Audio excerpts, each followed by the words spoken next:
Demikianlah penyampaian saya. Mohon maaf kalau ada kata-kata saya yang tidak menyenangkan, karena saya hanyalah manusia biasa yang tidak luput dari kesalahan. Wabillahi taufiq hidayah. Assalamualaikum warahmatullahi wabarakatuh. Ya, baik. Bismillahirrahmanirrahim. Assalamualaikum warahmatullahi wabarakatuh. Alhamdulillah, wasyukurillah, la haula wala quwwata illa billah. Selamat pagi menjelang siang. Saya sudah mendengar langsung paparan yang disampaikan oleh Bapak sebagai perwakilan bicara dari pedagang pasar terong yang kita sebut dengan sadar, ya, disebutkan dengan sadar di Jalan Sawi, Kota Makassar.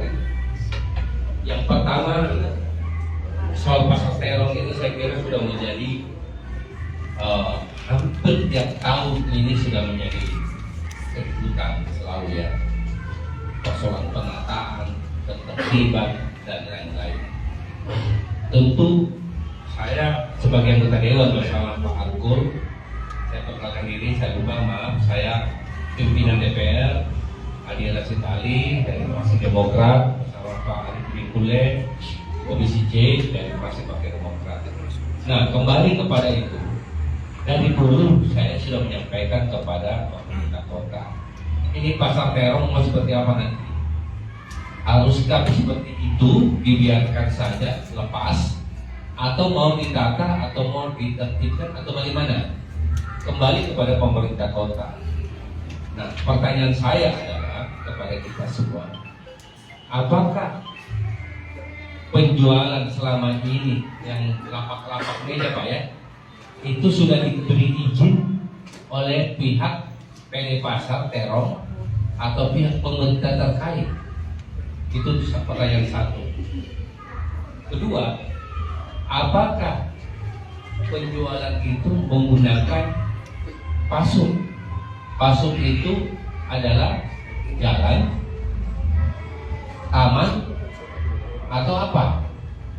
Yang ketiga, apakah sudah pernah ada surat teguran kepada kita semua bahwa itu melanggar atau tidak?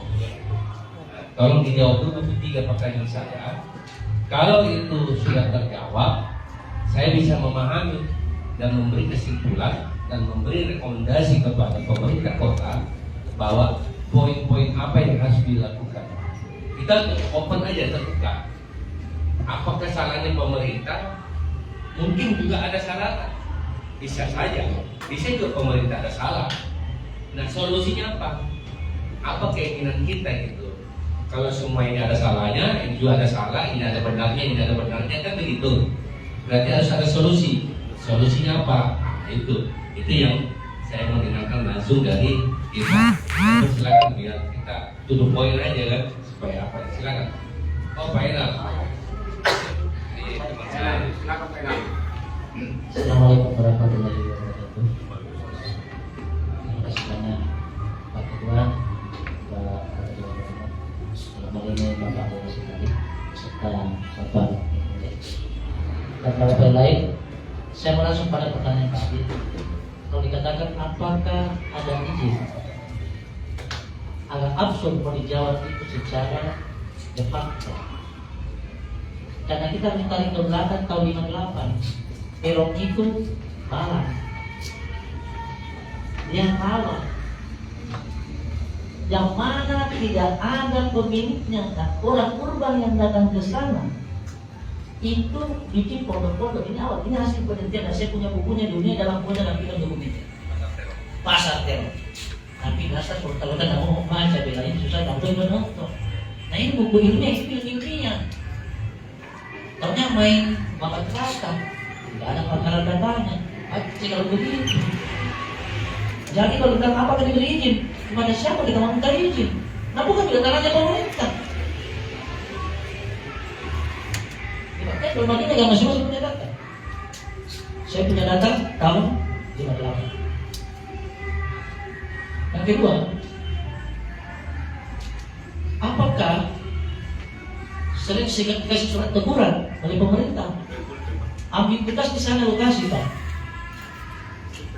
Anu juga di sana, Pak Wakil, lokasi di sawit khususnya. Karena kenapa?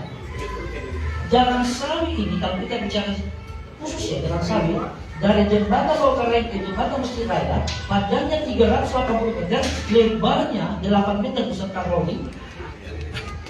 Ini bukan di pasar. Kalau dibilang ini areanya kelurahan atau pemalang versi pemerintah secara administratif, iya. Tapi kalau dibilang ini gedung pasar, bukan. Tapi anehnya kenapa minta disusun? Ini pungli berdasi di Perumda ini. Dan kami setiap hari di jalan saya dapat itu 2,3 juta per hari. Susunya paling 5.000, 2.300.000 per hari. Kalian mau tahu berapa?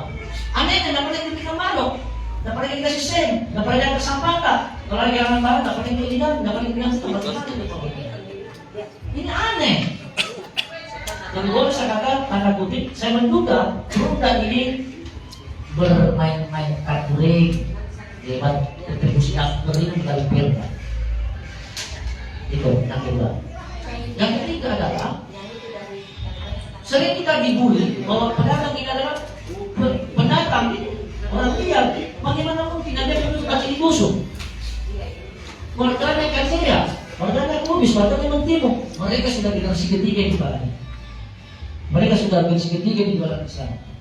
Olehnya itu, apakah ada solusi dari pedagang? Nah, solusinya kami.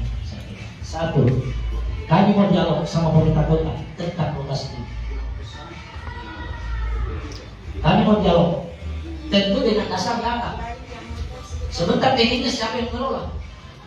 Yang kedua, kami mau teror ini sampai besok kalau memang mau dikerja harus kembali bertanggung jawab ini perusahaan daerah Pasar Makassar Raya sebagai unit sektor daripada hanya Pak Wali, Pak Wali sebagai owner.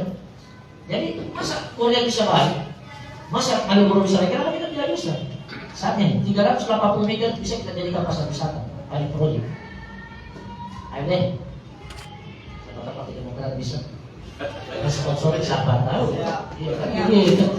Kita siap menjadi kontribusi. Nah, yang ketiga, kami mau pemerintah kota ini buka mata.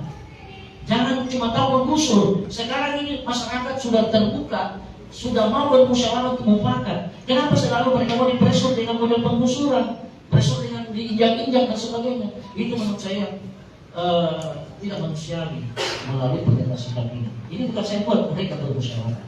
Nah, mungkin berkali teman saya Pak yang bisa menambahkan dari mahasiswa wakil. Jadi baik, terima kasih atas kesempatan yang diberikan. Mendengar dari pernyataan Bapak tadi bahwasanya pemerintah kota itu harus sadar untuk bagaimana kemudian melihat masyarakat kecilnya itu serba tidak kekurangan. Contoh saja ketika masyarakat khususnya yang ada di pasar kita begitu busuk, maka yakin dan percaya anak cucunya mereka itu akan melarat karena secara tidak langsung mata pencaharian masyarakat khususnya yang ada di dalam sawit itu ada dasar teror. Nah, kami meminta kepada perwakilan atau misalkan Bapak anggota DPRD untuk bagaimana kemudian memberikan saran atau masukan kepada masyarakat apakah misalkan pasar teror itu akan direlokasi atau misalkan dijadikan objek wisata seperti yang dikatakan Bapak tadi. Jadi mungkin itu saja yang saya sampaikan. Sekian, Assalamualaikum warahmatullahi wabarakatuh.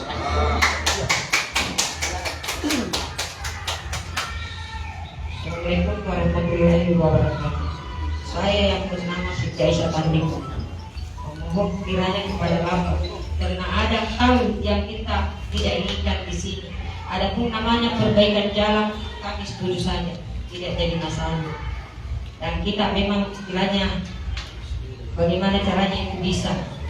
Yang kita di sini Pak tidak menginginkan di bawah naungan RT RW karena sudah ada kejadian baru-baru ini dibongkar terdekatnya di sawit juga, tapi sawit depannya dia tulis dia membongkar pada saat itu dia menjanjikan saja bahwa bisa kembali menjual. ujung-ujungnya hanya RT dan RW yang memiliki lahan tersebut, dan kita sebagai penjual di situ mengontrak kepada RT RW. Nah, maka dari itu kami tidak mau menginginkan seperti itu, mulai dari Sawi Utara sampai Sawi Selatan. Yang itu Pak, yang kita tidak inginkan. Iya, kita tidak mau menginginkan di bawah naungan RT RW. Kalau masalah perbaikan jalan kami mengiyakan, dan kami sebagai penjual tidak bagaimana Pak. Dan adapun kita mau minta kepada dia beri kami lahan sementara, dan itu pun kami tidak dapatkan. Jadi kalau kami digusur begitu saja, dan kita belum tentu tahu apakah bisa dipenjuali kembali atau tidak. Jadi kita ini ada 600 para pedagang disimpan dikemanakan. Yang itu nih Pak, yang saya minta kepada Bapak, bagaimana caranya untuk kami bisa diberi uang kembali. Karena kalau menurut saya RT RW sudah ada cermin besar yang terjadi Pak sekarang ini. Oke, ya.